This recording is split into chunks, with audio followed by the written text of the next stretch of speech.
Today's project is turning this used salvaged cast iron bathtub and this salvaged picked up from friends donkey poo into a worm bed for vermicomposting. I'm going to use it for vegetables, scraps around the yard. You can even throw like weeds and stuff in there, and then the worms will eat it, turn it into beneficial worm castings that will really help my fruit trees and my garden. So, yay, let's get started.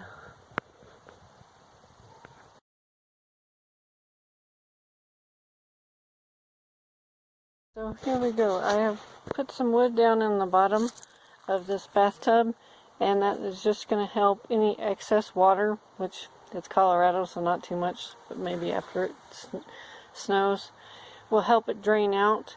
Your worms want to stay moist, but you do not want to have them sitting in water because they will drown.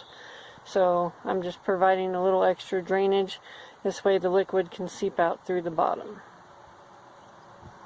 So I have moistened the top layer of the manure down, and I've added some corn husks because I had corn on the cob for lunch.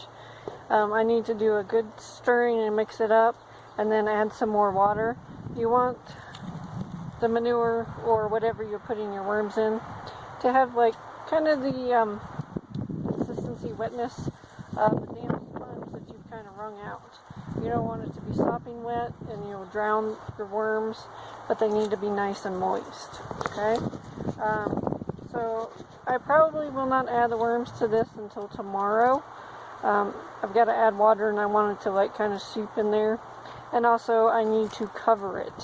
What I'm going to do in the beginning is just put some wet cardboard on top to try to keep the moisture in, because I am in Colorado and we have a very dry climate, and the afternoons have been really windy, and that's all going to wick away the moisture from my worms. Guys, so here's the worm bed. I have been adding water to it over several days to get it nice and moist.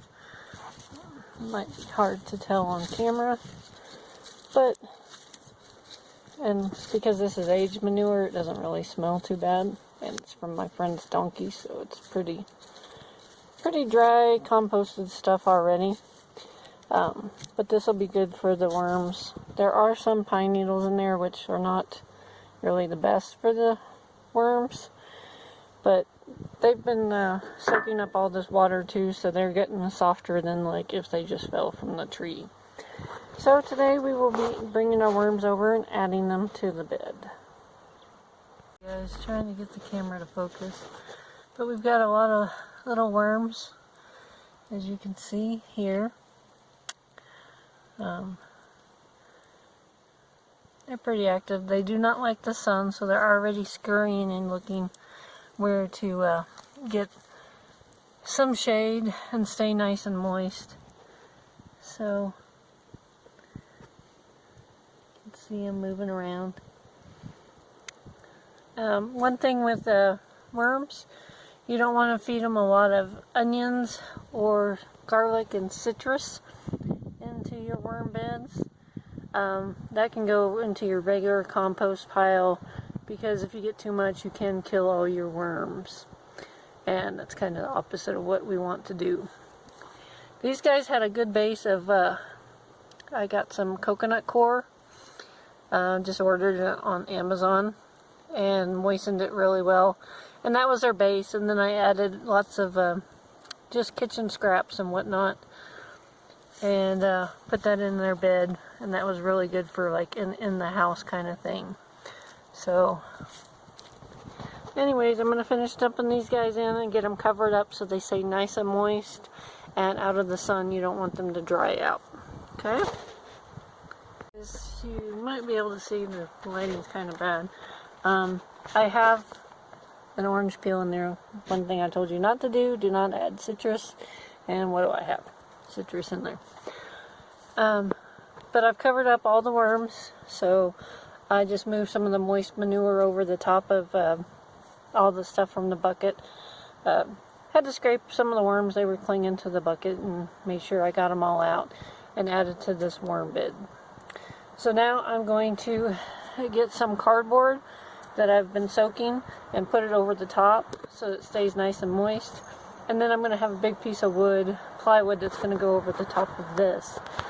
I do have a, what they call a worm bed blanket on order, but like everything homesteading, it is on back order right now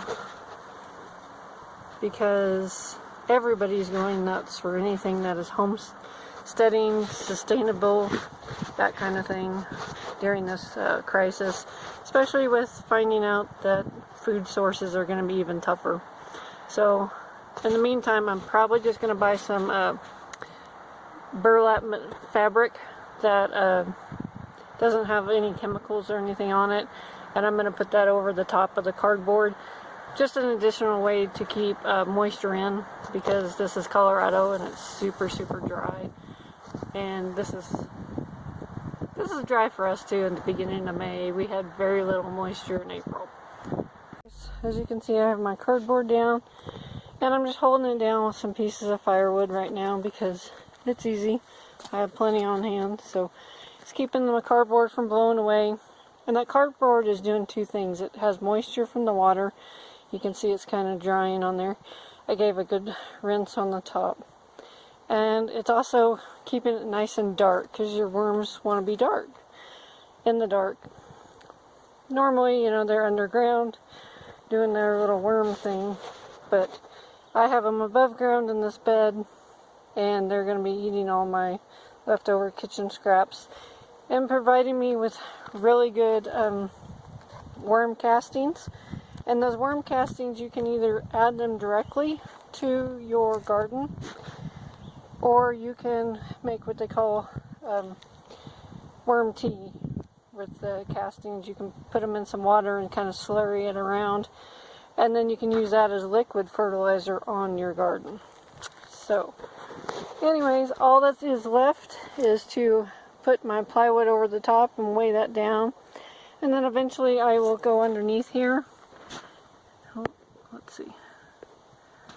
As you can see, there's inside of the cast iron tub, but I'm going to add insulation all around here and build a box on the outside, and that way they'll protect them a little bit more during the winter. I'm not as worried about it during the summer.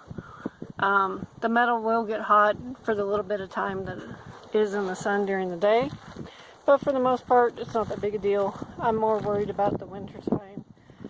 But frankly, the volume of soil and compost and stuff that I'm going to have in here will be enough to keep the worms warm during the winter. Anyways, that is my worm video. We shall see how it does. And I will catch you guys later. I'm pretty sure I need more coffee now.